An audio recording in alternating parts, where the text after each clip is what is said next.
Assalamualaikum warahmatullahi wabarakatuh. Perkenalkan, saya Win Fitriani F19058 dari kelas 3B jurusan Farmasi Politeknik Bina Husada Kendari. Di sini saya akan memaparkan mengenai pembuatan simplisia.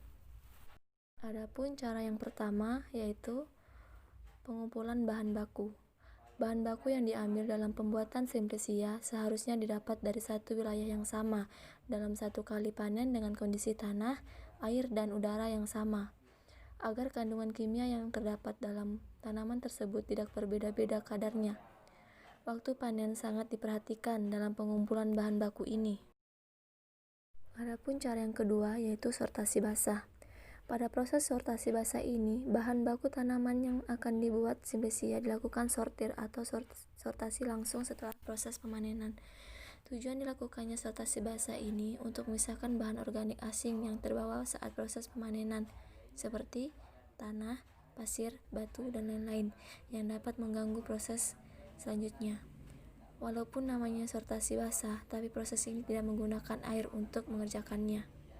Cara yang ketiga yaitu pencucian. Proses pencucian ini dilakukan menggunakan air yang mengalir agar air yang membersihkan tanaman yang akan dibuat simplisia selalu baru. Tujuan dari dilakukannya pencucian adalah agar lebih membersihkan sisa-sisa bahan organik asing yang masih menempel pada saat sortasi basah.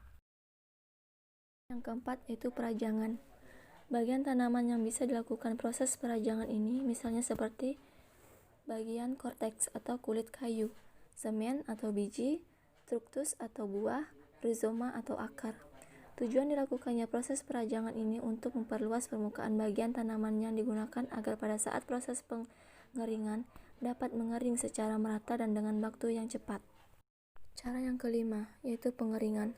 Proses pengeringan ini dapat dilakukan dengan 3 cara tergantung dari sifat kandungan kimia yang spesifik dimiliki oleh tanaman yang akan dibuat simplisia.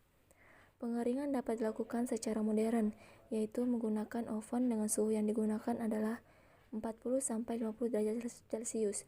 Dengan cara tradisional yaitu menggunakan pemanasan di bawah sinar matahari langsung dan dapat dilakukan dengan proses mengangin-anginkan. Yang keenam yaitu sortasi kering. Proses sortasi kering atau sortir kering ini tujuan dan maksudnya hampir sama dengan proses sortasi basah. Namun, pada proses sortasi kering ini memisahkan bahan organik asing yang kemungkinan timbul pada proses pemanasan dan pengeringan apabila ada yang gosong atau pengeringan tidak merata. Cara yang ketujuh yaitu penggilingan. Apabila simplisia yang digunakan akan dibuat serbuk, maka diperlukan proses penggilingan ini agar mempermudah saat proses ekstraksi apabila akan melakukan pengujian lanjutan. Cara yang kedelapan yaitu pengayakan. Pengayakan ini tujuannya untuk memisahkan simplisia yang telah digiling apabila ada ukuran yang belum merata. Biasanya untuk simplisia menggunakan ayakan MES 20. Proses pengayakan jangan menggunakan ayakan yang menghasilkan serbuk yang ukurannya terlalu kecil, karena dapat mempersulit pada proses pengujian lanjutan seperti ekstraksi. Cara yang kesembilan yaitu pengemasan atau pengepakan. Pengemasan atau pengepakan simplisia yang telah dibuat lebih baik disimpan dalam wadah yang hygroscopic, yang kedap udara dan lebih baik terbuat dari kaca, agar simplisia yang ada dalamnya tidak dapat mengalami pembusukan atau ditumbuhi mikroba. Sekian cara pembuatan simplisia yang dapat saya berikan, semoga bermanfaat. Kurang dan lebihnya mohon dimaafkan. Saya akhiri dengan ucapan wassalamualaikum warahmatullahi wabarakatuh.